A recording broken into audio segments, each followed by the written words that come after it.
And welcome to this very special studio audience edition of Hannity. Now, tonight for the hour, I will be joined by a very distinguished group of African-American conservatives. Now, included among them are community leaders, political commentators, men of the cloth, women of the cloth, authors, educators, and yes, even a physician. And we're here this evening to tackle some very important and controversial issues surrounding the issue of race in our society. Now, the idea behind this hour was inspired by the speech that was given by Dr. Benjamin Carson. He delivered this back in February at the National Prayer Breakfast. And of course, he did that with President Obama just seated steps away. And Dr. Carson respectfully voiced his disagreement with some of the core principles of the Obama administration. However, the backlash that he faced from the days afterwards and the weeks and months that followed was anything but respectful. In many cases, it was mean-spirited, it was baseless, and in some cases, downright racist. Watch this. When you're publicly admitting your party doesn't care enough about Black America, then it's time for a new black friend. Enter Dr. Ben Carson, who's been embraced recently because he's smart and helpful in assuaging their guilt. Carson is a bootstraps kind of guy, speaking their language, talking like he built his path from a poor kid to a pediatric neurosurgeon all by himself. He must have gotten government-backed school loans, which is a form of public assistance, but let's not let facts derail a good I built it without help story. Carson's enjoying the GOP's version of affirmative action, where black faces that can spit conservative game get raced to the front of the line, because then people get to put a bumper sticker on their cars saying, "How can I be racist? I would have voted for Carson," which will fit nicely over the bumper sticker saying, "How can I be racist? I would have voted for Kane," which fit nicely over the bumper sticker saying, "How can I be racist? I would have voted for Allen West." Yes, any black friend will do. Now, I've said it before, if you are African-American and you are conservative, in this country right now, you are vilified, you are demonized, you are besmirched, your character is assassinated, because sadly, it is episodes like this that lead me to believe there is no freedom of speech for black conservatives right now in America. This has to change. Now, our studio audience will be weighing in on this controversy and others throughout the course of the hour. But first, joining me now to help kick off things is the man who has been subjected to the left's relentless smear campaign, the director of pediatric neurosurgery at Johns Hopkins University. Ladies and gentlemen, welcome Dr. Benjamin Carson. Good to see you. Well, your life hasn't changed at all. Well, you know, the good thing is once the media gets finished parsing every word and dissecting, maybe they'll start actually listening to what I'm saying. Before you gave this speech, were you subjected to name-calling because of your conservative views? No. It was only when you went public. Correct. Tell us what, since that has happened and since the speech was given and you've given some interviews, what has you been called since then? Obviously, being on television, you may... Yeah, some of the words cannot be used. And, you know, it's really kind of sad. You know, I feel more sorrowful for the people who do that than I feel angry with them. And, you know, I represent something that they just can't quite get their heads around. How can you be black and, you know, not march lockstep behind the quote leaders? How can you actually think for yourself? And how can you actually have some ideals that actually make sense, that don't agree with their leaders? And I am very hopeful that this is a trend that will be broken. I'm going to continue to speak out. Of course, there is an old trick that you ostracize, you ridicule, you isolate, and you keep repeating. Now, these are 3 rules that are well known to people who've read certain books. Mm-hmm. And, you know, those are things... Would that be Alinsky? That would be Alinsky, absolutely. Just checking. All right, we're all on the same page? I'm not sure that it's going to work, quite frankly, because I don't plan on going anywhere. So... well, I think, well, I'll speak for a lot of us. I think a lot of people are glad to hear that. Let me just ask the audience one question. Of everyone here that's conservative, how many of you have been called horrible names because of your conservatism? Everybody in the audience. What does that say, Dr. Carson? Because the names are vicious and vile, and we can't repeat them on television. Well, it says to me that the very people who love to talk about tolerance are some of the least tolerant people there are. You know, anybody who would do that. You can clap, yeah. They would do that. They would try to ostracize and try to shut people up. How tolerant can they be? You know, we need to reach a point in this country where we can have reasoned discussions without getting into corners and tossing hand grenades at each other. We can never make it if we continue to do that. The people have got to rise above that, not allow themselves to be manipulated. Yeah. Do you think this is an effort at intimidation? Because it's interesting, when you go back to the speech that you gave where President Obama was present, of which you then became automatically a national figure, you interestingly, almost prophetically, talked about political correctness. And yet all of this has since been unfolding in your life. Well, it's just demonstrating exactly what I was saying, and that is, it's threatening the very fabric of our nation. One of the founding principles of our nation is freedom of speech and freedom of expression. And yet there are so many people who are afraid to talk. You know, I've gotten so many emails and letters from people who say, I support you 100%, but please let this remain anonymous. Wow. Why? Because they don't want to have the fiery darts thrown at them. Because there is this feeling, I mean, if you look, I can take this audience back through every election cycle. 1998, Missouri Democratic Party, radio ad, if you elect conservatives, elect Republicans, black churches will burn. The NAACP ad, James Byrd, George Bush supported the death penalty for the people responsible for that heinous crime. Al Gore goes before a predominantly African-American audience. His tone, his speech, his cadence shifts. He goes into a black preacher mode. Right. Same with Hillary. What do you think that is from the left and their silence when black conservatives are called all of these names? They claim they're against racism. Why don't they speak out when African-American conservatives are attacked? I think that would be a very good question to ask them. Of course, they won't. I doubt that Some they'll of them answer won't come on my show, or they'll, you know.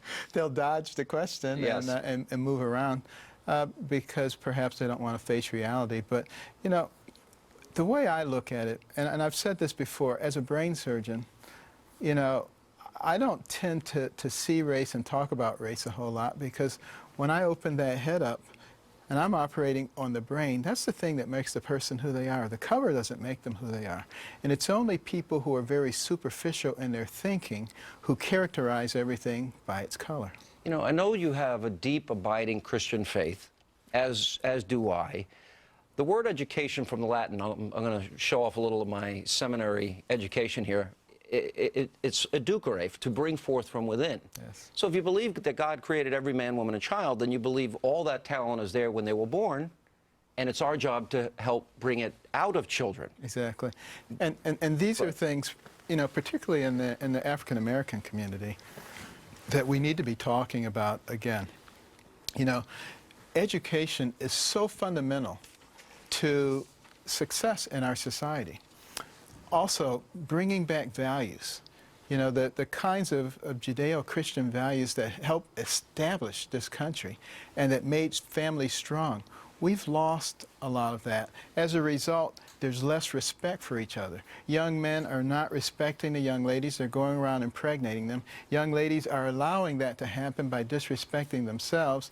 Babies are being born with no solid family or financial structure. They have 4 to 9 times the incidence of poverty. People are not learning how to turn over dollars in their own community a couple of times before they send them out. That's how you build wealth, and as you build wealth, reaching back and pulling others up. You know, if people begin to understand these principles, it really won't matter what else is going on around them. We can build a great country. Absolutely. With all this great talent. No question. You're going to stay with us, right? Yes. All right, we're going to continue more with Dr. Carson and our great studio audience. And coming up, the left certainly has not reserved its vicious rhetoric just for Dr. Carson alone. Coming up next, we're going to take a look at some of the more outrageous attacks that have been leveled at other African-American conservatives. And then we open it up to our studio audience when we return as we continue the special edition of Hannity. And welcome back to the special studio audience edition of Hannity. And tonight I am joined by a great outspoken group of African-American conservatives. Now they're here tonight for, among other things, to dispute the ridiculous, insane stereotype that all blacks in this great country of ours are somehow liberal, Far from it. In fact, as we have demonstrated in our last segment, it is not uncommon for many of the men and women that are seated here tonight to be on the receiving end of racially charged attacks simply for standing up for the principles that they believe in. And here to help elaborate on that point and much, much more, our audience of political commentators, reverends, authors, doctors, activists, and much more. By the way, welcome all of you. Thank you for being here. Deneen Borelli, this, in part, we're doing this show was your idea. You said, we've got to expose this. You wrote a book, Blacklash. Yes. In that book, you start out and you say, Google my name. I know you well. I Googled your name. I don't like what I see. Tell people what they'd see if they do that. Well, listen, you're going to see things that I can't even say on your program, but token, traitor, sellout, Aunt Jemima, Uncle Tom. But these are individuals hiding behind their computers instead of debating me on my values and my principles. But I tell you, I wrote Blacklash because I want to expose the failures of the black liberal establishment. And at the top of the list is President Obama. In my opinion, he has a war against black Americans because look at the unemployment rate, look at the failed high school dropout rates. He is not doing what he should be doing to implement proposals where people should be employed. His energy policy is failing our country. And when you look at it, he had over 90% of black voter support for both elections. And he's just failing our country and especially failing the black community. Let me ask, we've now heard from Dr. Carson and Deneen Borelli, a show of hands. How many of you have been called horrible names, as we were talking about earlier? Put your hand up high. Everybody in this room, horrible names. Reverend, why? Why is that happening? And where are the people on the left that claim they will stand up for civil rights, defending the right of African-American conservatives not to be treated this way? It's designed, Sean, to keep black people in particularly uninformed and broke. And when you put people in that type of situation, you have them uninformed about the freedom that's all around them, then you're able to lead them like sheep down a path that they have led them to I'm over looking, I see a lot of head nodding going on year behind period here. of time. Yeah. And when you look at the black community, and you look at this administration being reelected, it was reelected because the electorate was uninformed and they didn't have any money. Were they well informed? Let me go here. Star Parker, how are you? Good to see you. Yes, good seeing you too. You know, when we look at who's behind this strategy, the liberal Democrats have not changed their MO. This is not a new strategy. They used it during slavery. Remember, every time the word freedom was mentioned and African Americans at that time heard about freedom, if you ran away, they would bring you back to that plantation, the overseer. The overseer today is the Congressional Black Caucus. Their exclusive job is to keep them on the plantation, keep them uneducated, and keep them unarmed. And this was the same job of the overseer of the slave plantation, which was liberal Democrats. But let me finish this one point, because I'm going to tell you what they did. They would take that slave, they would strip the skin off of him, and make everybody watch. And that's what they do to us. People are going to hear this, and they're going to say, you're going to compare the Congressional Black Caucus to overseers? It's the same exact strategy, because what they know. Everyone agrees with that? Crystal, you disagree. I want to ask you why. I disagree with the constant comparison of black liberals as slave masters and comparing those people, those blacks who choose to be informed and vote for Democrats, as somehow slaves. I think the better way for us to talk about this is what Dr. Carson does, what I do. When you talk about the history of the Republican Party, when you talk about the fact that Lincoln and Republicans from before slavery through to 1964 and beyond with President Nixon, Republicans are the ones who fought for civil rights, who fought for opportunity for blacks, who actually, Nixon, nobody knows this because they don't know their history. In 1970, when Nixon became president, he was solely responsible, his policies, for making sure the schools were desegregated. So you know what Democrats stand for? Secession, segregation, and slavery. And what we need to be reminding blacks about is that if you're trapped in failing schools, it's because Democrats want you that way. They wanted you that way before we were freed, and they want you trapped in failing schools now. So when we talk about, when I go, all the things Dr. Carson was saying, when I spoke at the Congressional Black Caucus with my good friend Ron Christie about voter IDs, and I said, I want you guys to tell me why blacks can't get IDs but whites can. Kids came up to me afterwards and said, Crystal, you gave me a license to come out of the closet. You know, can I add one point? Because there is a missing link in terms of history. nobody, when I bring this up, liberals don't like to hear it. 64 Civil Rights Act, 65 Voting Rights Act. Well, where was Al Gore's father? Voting against it. Al Gore Sr. voted against it. Right. But there is this. Our movie, Sean, Yes, sir. Runaway Slave movie, deals with all of those points. There would not have been a Civil Rights Act of 1965 if it had not been for Everett Dirksen, a Democrat from Illinois.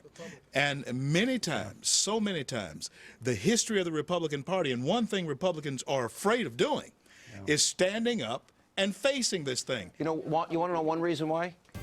The R word. Yes. People do not want to be called, because who would want to be a racist? It's evil. Call you that anyway. They're going to call you that anyway. All right, we got to take a break. I feel like a teacher in school. You're raising your hand. All right. We'll come back. We have a great studio audience, and also coming up next on this special edition of Hannity. Racism is the belief that one race, whites, should rule all others. Get your definition straight. Oh, really? Now I'm going to ask our studio audience if they agree with that left-wing anchor's assessment as a special edition of Hannity returns straight ahead.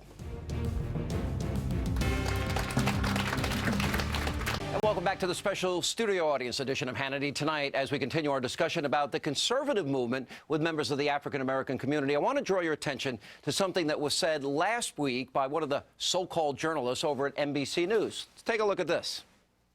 Things took a turn for the political yesterday when President Obama and his family attended an Easter service across Lafayette Park at St. John's Church. The pastor, Dr. Luis Leon, called out some on the religious right who he says are standing in the way of progress. Quote, "It drives me crazy when the captains of the religious right are always calling people back, for blacks to be back in the back of the bus, for women to be back in the kitchen, for gays to be in the closet, and for immigrants to be on their side of the border." Now the response from Rush Limbaugh. That's an interesting take, that the president inspires it. Inspires racism. It may well be the case. So Obama's presence inspires this guy to go all divisive, all racist, and start jamming on the Republicans for wanting blacks in the back of the bus and women back in the kitchen, when he can't name a single person who does. But the president of the United States, you may be right, may have inspired that in this preacher. Well, actually, Rushbo, racism is the belief that one race, whites, should rule all others. Get your definition straight. Somebody needs to buy this guy a dictionary. Joining me now to respond directly, Mr. Thrill Up His Leg, our very special studio audience of African-American conservatives. You're laughing. Why?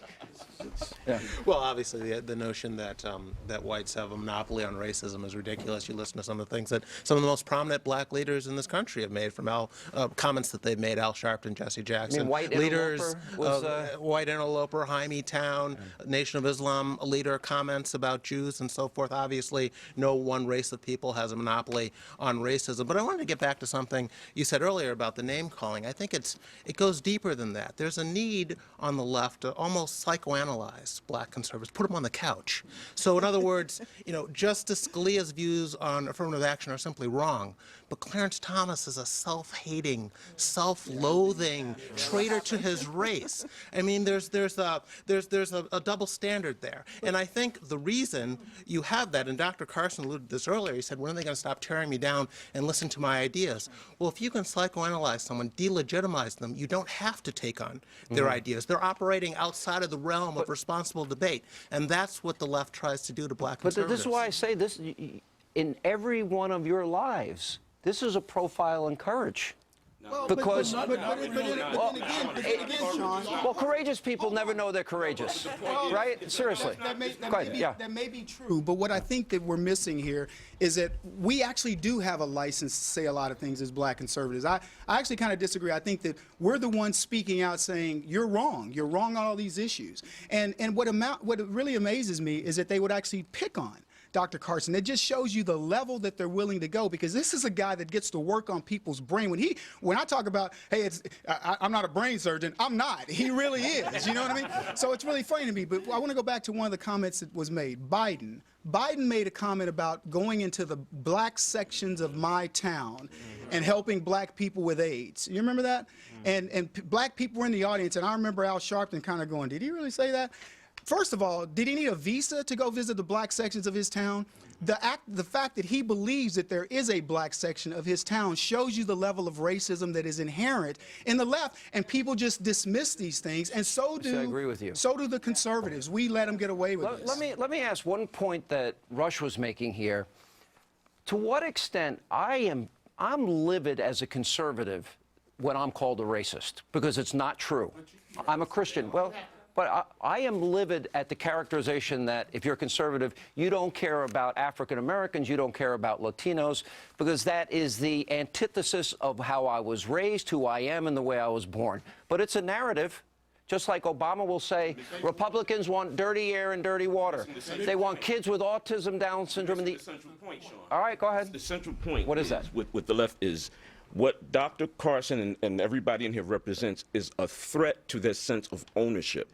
Liberals in total believe that they own Black America, and anyone who dares stand up and say, especially during Black History Month, we're more than that 30-second blurb for McDonald's. McDonald's shoots Black History Month, and they show one little blurb of something great about us. They want you to focus on civil rights or anything that shows us as downtrodden. It gets so bad to the point where you literally, like as Starr has and I have, gotten death threats on college campuses from people who, first, not only are not Black, but aren't American, because they feel like if you speak up, somebody else might hear you. Let me follow up on your point. This is really important. Where is the left defending the attacks? Wait a minute. You're laughing at me. That's fine. It's my show. David Webb. Yeah. We actually even have to peel it back for a moment. Put aside the word conservative. Put aside the word black. Go to the word power and add control to it. When you talk about what I call the liberal brain and that leftist brain, they require that you're an ally of convenience, It'll that take you're a whole lifetime victim. of Dr. Carson figuring that out. Right, but you're a victim, and it's about power and control. So when you hear talk of education, and I talk about political education, understanding how your country works, how your community works, by narrowcasting what you believe and feeding you those messages, you are now controlled through lack of education. You're controlled because you have needs, and they control your needs. They give you literally, whether it's the government cheese to the tax return to whatever benefit, whatever entitlement, whatever program. Now let me tell you, this is, hang on. This is not limited. This is not limited to blacks, but it's even more felt in a community that they feel ownership of, and it's power and control, and it's when you break that, you threaten their existence. All right, I'm going to go deeper into this because I want some answers. Why do you think, when we come back, 90% of the black vote goes to the Democratic Party? I want your thoughts on President Obama, the economy, Black America. They are bearing the brunt of what I would say one of the worst economic downturns. Why isn't there more anger? We'll get into all of that as we continue. Coming up next, political figures are not the only black conservatives to come under fire. Even superstar athletes like Washington Redskins quarterback Robert Griffin III, they're not safe from these racially charged hatred and comments from some liberals. Straight ahead. Is he a brother or is he a cornball brother? What does that mean? Yeah, explain that. Well, he's not really. Okay, he's black, he kind of does the thing, but he's not really down with the cause. When we come back, our studio audience responds to those disgusting comments and much more as we continue. By the way, we want to hear from you. Don't forget, log on to our special companion site, Hannity Live, to follow the live show. We want to hear your thoughts. And all you have to do is go to HannityLive.foxnews.com. On Twitter, it's @SeanHannity, and we will continue. And welcome back to Hannity. Now, so far tonight, with the help of our audience, we have been focusing our attention on the left's obsession with tearing down African-American conservatives, now particularly if they're politicians. However, it's very important to note that these attacks are by no means limited to the world of politics. Now, last year, many of us, we were stunned when a commentator on ESPN turned his attention to Washington Redskins quarterback, the phenomenon of Robert Griffin III. Now, Robert Parker was fired by the sports network after he unloaded on RG3 simply because the star athlete is rumored to be a conservative. Think of the thought. Watch this. My question, which is just a straight, honest question, is he a brother or is he a cornball brother? What does that mean? Yeah, explain that. Well, he's not really. Okay, he's black, he kind of does the thing, but he's not really down with the cause. He's not one of us. He's kind of black, he's in the, but he's not really like the guy you really want to hang out with because he's off to something else. Why is that your question? Well, because that's just how I want to find out about him. I don't know because I keep hearing these things. We all know he has a white fiance, and there was all this talk about he's a Republican, which there's no information at all. I'm just trying to dig deeper into why he has an issue. Here with reaction, we continue with our audience. Reverend, your reaction. Thank you for having me on. Thank you. But I have a problem. I don't like to engage in this actual debate. You know, you think about it, Easter just passed, and many of us here probably saw the Bible series on TV. Loved it. And, you know, I'm a priest, I'm a bishop, and Scripture is what I know, Scripture is what I do. But, you know, you look repeatedly at how, you know, they cast lots of names at Jesus. They called him all sorts of names. He didn't spend inordinate amounts of time saying, oh, well, he said this and he said that. He focused on what he needed to do. So, you know, I appreciate you having this dialogue, but I'm a little bit troubled by it because all the names that people call me, fine, let them call me the names and let me focus on what I do. Let me stay on my own message and do what I need to do. Can you think of a national forum prior to this one where this issue, where I think it is an institutional racism against African Americans that happen to be politically conservative, that are called the most vile names in a society that has moved way to the left on political correctness, that it is still socially apparently acceptable to use the names that Deneen used and Starr used and others have been called in this room. I can't think of one. We ignore them. We do ignore them.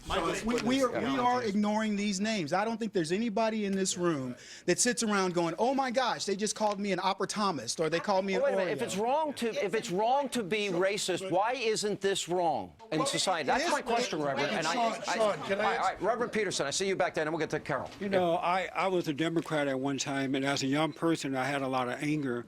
And when I was told by the leadership that the Republican Party was a racist party against black people, I believed that lie because I had this anger. But once I was able to overcome, I looked at the different platforms and I realized that I identified with the Republican platform, so I became a Republican. We have to expect the name calling. We have to expect the tough times. I agree. Can I just add one thing? But deal with it. But deal with it. Let me just say, there are a lot of young black people who have been lied to about the Republican Party. And so what we need to do, as we're doing at Bond and with South Central LA Tea Party, we are educating the people about the party because I didn't hear anything good about the Republican Party while growing up. Right, so we got to educate the young. Reverend, I want to make sure that anybody that has any point of view has the ability and right to speak out without experience what everybody in this room has experienced. Right. That's my point. Yeah, go ahead. Carol, go ahead. I promised you next, then I'll get to you, I promise. What I see the name calling as a sign of how effective we are, because we wouldn't be attacked if we weren't reaching people. You're a threat. And I find that in the African American community, there's lots of support for conservative values and principles, and we just have to find a way to combat the lies of the Democrats. Yeah, and they're coming from an elitist small group. Ron Christie, why are 90% of the African American vote, why does it always go Democrat? Why is it almost a given that it's going to remain Democrat? Because I don't. Well, you know, I have to tell you, I wrote a book on this 2 years ago called Acting White: The Curious History of a Racial Slur. And you can take this all the way back to Uncle Tom's Cabin, where the attributes of being a good character were very literate, very well-spoken. And now we've seen in the last 30 or so years that if you apply yourself, if you're African American, if you study hard, if you work hard, somehow you're acting white and you're not authentically down with the struggle. And that's exactly where we're going to in this country. And the ultimate irony, Sean, is this presidency was supposed to herald hope and change. We were supposed a new era, but this administration has shamelessly played the race card to put down African American conservatives at the extent of keeping power for themselves. It's interesting because Dr. Carson, your story about your mother saying no television, you're going to read a book a week, both you and your brother, it transformed your life. You are the head of pediatric neurosurgery. And there was a no excuse mentality. That was important. But you know, I just want to mention that there are some conservative black people like Armstrong Williams with a big listenership. He just bought a couple of television stations. You know, pay more than me. These things are working. I know of a white university president at a prestigious university who very soon is going to make a big speech about liberty, freedom of speech. So it is possible that maybe some of all this bad stuff is actually helping to turn the tide. I think you're right. I promise everybody's going to be heard. We'll take a break. We'll come back up next. Open mic time. I'm going to turn things over to the audience. Let not your heart be troubled. A lot more to come tonight on Hannity. And welcome back to the special studio audience edition of Hannity. And we continue with all of us. We have African-American conservatives joining us tonight. We were talking before we took a break. I promise you're next. About African Americans, how they're treated as conservatives, and the names that you're called. Here we have the first African American president. I've watched the Democratic Party over the years. Every election cycle, I can show you the tape, we see the race card is played. We see that when prominent Democrats go before prominently African American audiences, they go into the preacher mode. The cadence shifts. Al Gore is a good example. Hillary's another. You're laughing because it's kind of funny. What's Joe Biden? They want a black dialect. How they think black people should talk. But I think more importantly, to pick up what Ron said and go a little bit what you're saying, Sean, when's the last time somebody questioned your whiteness and told you because you're white you need to, like, I don't know, pick up a six-pack, drive a pickup truck? I mean, I don't know. What do white people do? Sean, tell me. But no, I mean, this is really what this is about. What's worse than that is the fact that we're buying into it. Right. That's what's worse than that. If there was no platform for this types of things to happen, then they wouldn't happen. If that group that sat in front of our current vice president when he said he's going to put y'all back in chains, they allowed that to happen, and because they created that atmosphere for such. Say something really quick about Touré. Let's just address Touré. You were asking why are blacks voting over 90%. It's a combination of what Ron said, but it's also because CNN, NBC prop up charlatans, race hustlers like Al Sharpton and Touré, who doesn't, he has intellectual brain tumors, Touré does, not Dr. Carson, who is a brilliant brain surgeon, but more importantly, when black Americans are getting misinformation, and also the Republican Party is not going into the communities like all of us are. We're not going into the communities. They need to go into the communities. Right, we need to just, and when we talk about the message on a grassroots level, I did promise, and I'm a man of my word. Go ahead. Hang on. Well, I promise. Go ahead. I take issue with allowing the liberals to have so much power over who black conservatives are. I think that people who choose not to do their research, there needs to be some level of ownership and responsibility. And the pastor over here said, he goes about his own business. He lets the names roll off of his back and he goes about his own business. No one here really cares about those names. What we care about more is that people are not pledging this allegiance to someone based on their color, but that they're pledging allegiance to intrinsic motivation and trying to learn and understand and educate themselves. Whether we go into their communities or not, it's everybody's responsibility. No one came into my community. I went looking for it, and I searched on my own, and I think that's what it needs to be. But we've got it. You know why this is important? Because we got to help our children. I agree. Employment numbers, the educational opportunities, and that's for the parents, whether you're a single parent or not, are abysmal. And we're not helping those kids. Carl, let me go to you. Go ahead. We define ourselves louder than they can define us. So we have to go back to the basics. Limited government. What does that mean? How does that cause upward mobility? Economic freedom. We're the party of economic freedom. I'm an immigrant. The reason I came to this country because I wanted to find out where did the American dream come from? It came from... Where'd you come from? From Jamaica. I'm from Jamaica. So economic freedom, the free movement of capital where they're most productive, which involves human capital. People come to America because you can rise above everything else, and the sky is the limit. Economic freedom is a root of conservatism. So we need to define that and how it relates to our policies and as we go forward. Well, because if every child has that talent. That's right. And we give them that good education, the light and the water, you know what? The violence goes away. Erica, I want to get you in this segment. Go ahead. Jump in. Sure. I actually went to college in New Hampshire, which was predominantly a white college, and I recall one instance where I was in a classroom. It was myself and another African-American female was in the classroom, and they, for some reason, were talking about affirmative action, and the other young lady wanted to say that she was in the college because of affirmative action, and I actually took a lot of offense to that because that's trying to say that my education and my intelligence had absolutely nothing to to do with getting accepted. You know what? That's a and judgment, that and that's bothers unfair. me, and it should have bothered her. And I don't know why a lot of people carry that and are looking for their 40 acres and a mule still, when that's, you know, get over it. We got our 40 acres and a mule because look at where we are today, that we are able to be who we want to be and do what we want to do. All right. Very well said. Very well said. All right, we got to go ahead. I was going to say, you know, this lie that blacks cannot be racist is a lie. You look at the Congressional Black Caucus that will only allow black Democrats to join. You look at in law schools, I'm an attorney. When I was in law school and I protested against the Black Law Students Association because they did not want to let non-blacks in, and I said, you were racist. They said, oh no, we can't be racist because we don't have the power. So this is just, you know, a fraud. That's like Chris Matthews' definition. Exactly. It's exactly. It's a Chris Matthews. It's about power. And the fact of the matter is, we all come from all different backgrounds. But I think we all have a similar story to Dr. Carson, that our parents said, you want to make it in America? This is the land of opportunity. You get an education, you read, you write, you do the things you need to do to be successful. It wasn't about you got to be the right kind of black person. Everybody in this room is a role model. Everybody. Racism into financial empowerment. The issue is not that these African Americans are racist. The issue is they're trying to hold on to their power because, to be honest with you, that's all they have in Congress. If they go home, they're not going to get a job. So they want to hold on to every space and across the board. I'm sick and tired of this miscarrying. I wish everybody in this room was elected. Really, it'd be good for the country. All right, we got to take a break. Our closing thoughts with our audience coming up straight ahead. As we continue the special edition of Hannity, our audience of African American conservatives. Okay, who has? Conservative. Thank you. Yes. We're black. Okay. You're killing me. You're killing me. One quick question.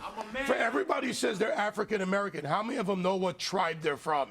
In Africa. We're black, we're Americans, we happen to be black. That's it. There it is. Wayne. We're conservative Americans. Right there, Wayne. Yes. Go ahead, you're up.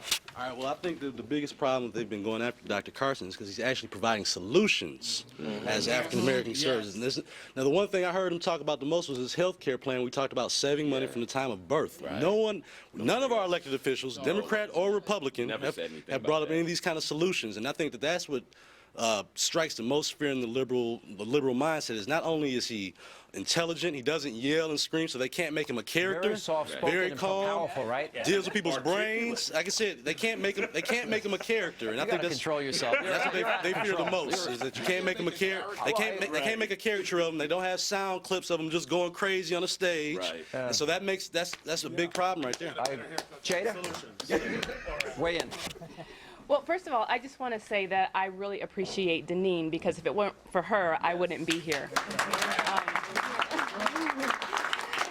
I met Deneen in Florida because I came to a place where I started to kind of not really, I wasn't sure which direction I wanted to go. And in my own self-exploration, I realized that my color was not the same as my belief, meaning if I were liberal, then just because I was liberal, I should believe a certain way. But I'm beginning to believe something a little bit different. So I just want to say that I appreciate everyone. And sometimes I'm not black enough, and I don't like that. I am black, and I believe very firmly in what I believe in, and that empowers me. You're also God's child, right? Yeah. I mean, most of us believe in God. Yes. You spoke. All right, go ahead. First of all, I just want to say that I'm a man, not a color.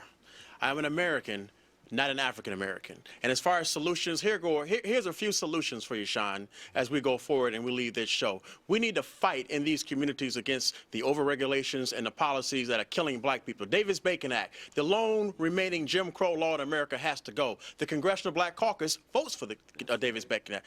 Project labor agreements, they need to go. Sean, they're discriminating against women and minorities. Guess who Obama claims he defends? Women. So at the end of the day, we need to stop preaching to the choir, and we need to go into these communities. You ask why is it that blacks have been voting Democrat for X amount of years? Guess what? Blacks have been voting Democrat since 1936 because we stopped competing. Kevin? You know what, Sean? Everyone in this room, okay, a closed mouth has no voice. and we are going to raise our voices and be heard. Okay, I don't care. When they call me names, it's a badge of daggone honor for me. Okay, I take it, twirl it around, and spin it, and do everything I have to do with it. If you call me Uncle Tom Seller, I know that I've won the debate. I know I've won the debate. My ideas are superior. But if anyone else is criticized or called these names, they are either fired, condemned, ostracized. That doesn't happen in this case. That's why, CJ, real quick, I want to get you in. Yeah. I think we will never get to the 40% of African American vote that we used to have when blacks voted for Republican. But will we now begin to compete street by street, block by block? And that's what the Growth and Opportunity Project was all about. And I think you're going to see that very soon. Earl, did we get you in? Earl, go ahead. Okay, we heard a lot of issues going on here. Now we need to talk to the thing about solutions. What can we do? Number one thing we need to do, engage. Engage, engage, engage. All right, let me ask you a question, only because we're out of time. Would everybody here be willing to come back and talk about solutions for the problems in inner cities, black-on-black crime, the educational system that is harming black Americans? David, black Americans, David. Everybody will come back. We'll do another show. All right, we're out of time. All right, thank you all. I'll give you all a big hand. That's all the time we have left this evening. Thanks for being with us. Let not your heart be troubled. The news continues straight ahead.